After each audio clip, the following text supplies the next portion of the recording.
Many of my students who want to start their own fashion brands also want to make sure that sustainability is a big part of their brand story. And they talk to me about using recycled materials, upcycling, and all of that is great. But when I mention digital fashion software, they look at me like I'm crazy.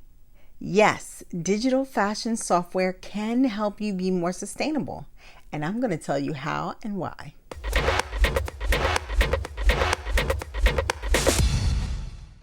Welcome back to my channel. My name is Mikkel Drew Pelham, and today's video is probably one of my favorite subjects to talk about when it comes to digital fashion software, because I think most people just think of it as, I gotta be on the computer.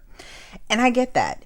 If you're someone who loves draping and touching fabric and your markers and pencils, I totally get that. But there's more to it than that. And as I've mentioned in previous videos, building a fashion brand is much more than being creative and all the fun stuff. So incorporating digital fashion software is a smart way to not only be more sustainable, but also a smart way to build your business. Here's how it can help you. The first thing we should establish is that when I say digital fashion design software, I'm talking about the broad overarching topic of any software used by a fashion designer that is digital. So that would cover your Adobe software like Illustrator, Photoshop, InDesign, database software like Excel, Google Sheets, or any type of PLM software like Flex PLM, Unique, or Backbone. Digital pattern making software like Optitext, Gerber, or TukaCAD, and 3D fashion design software like Browseware and Clo 3D. Using a computer will almost always yield a much more accurate picture of what you need, whether that's a sketch or tech pack or even a pattern. I kind of touched on this with my last point, but if you start with an accurate sketch and tech pack, you'll likely request less samples.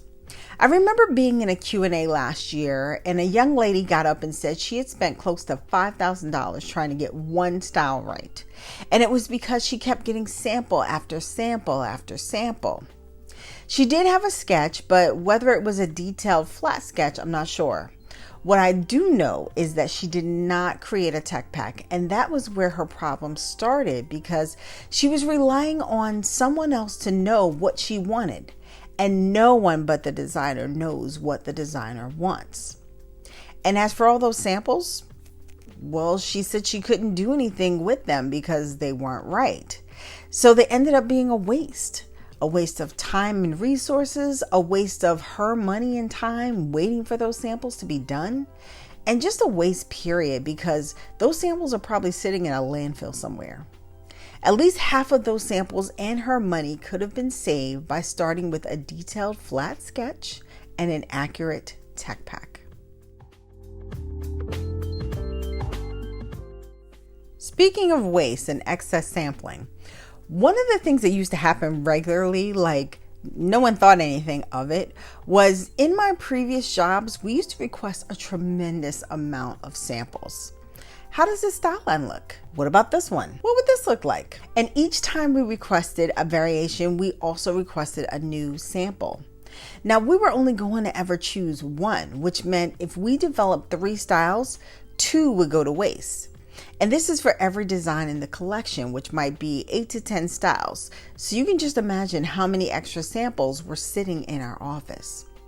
Now that we have software like Browseware or Clo 3D, you can see your variations before you request a sample, decide which one you really like, and only have your manufacturer sew 1 garment instead of 3.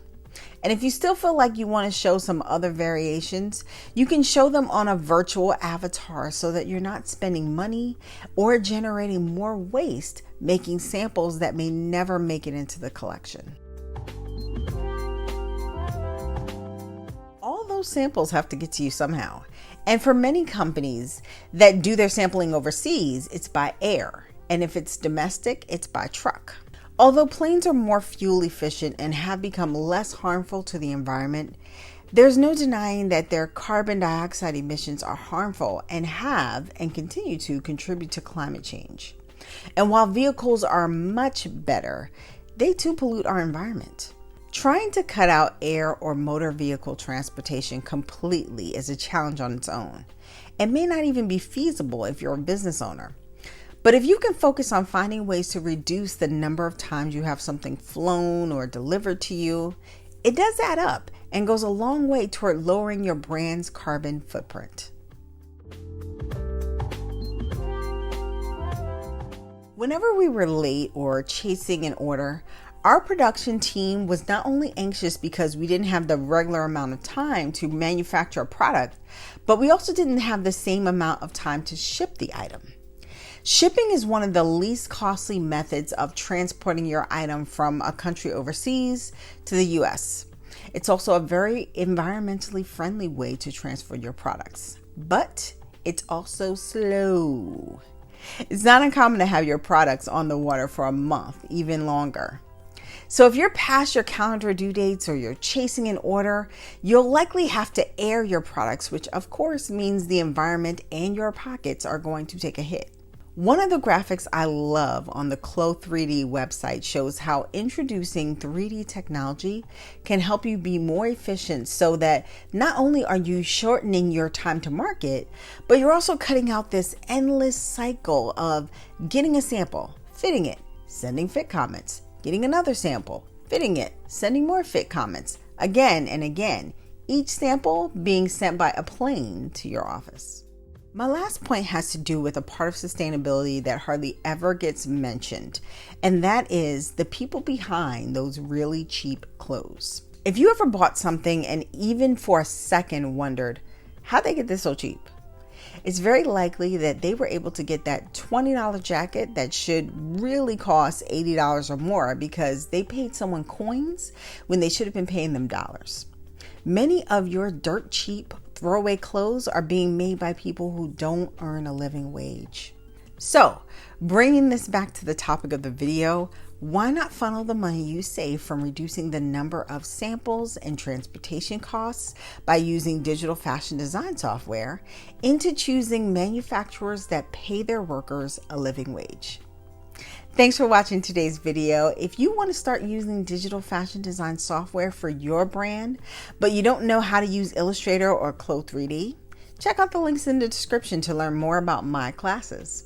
Be sure to like, comment, subscribe, and share this video if you find it helpful. Have a fantastic week, and I'll see you next time.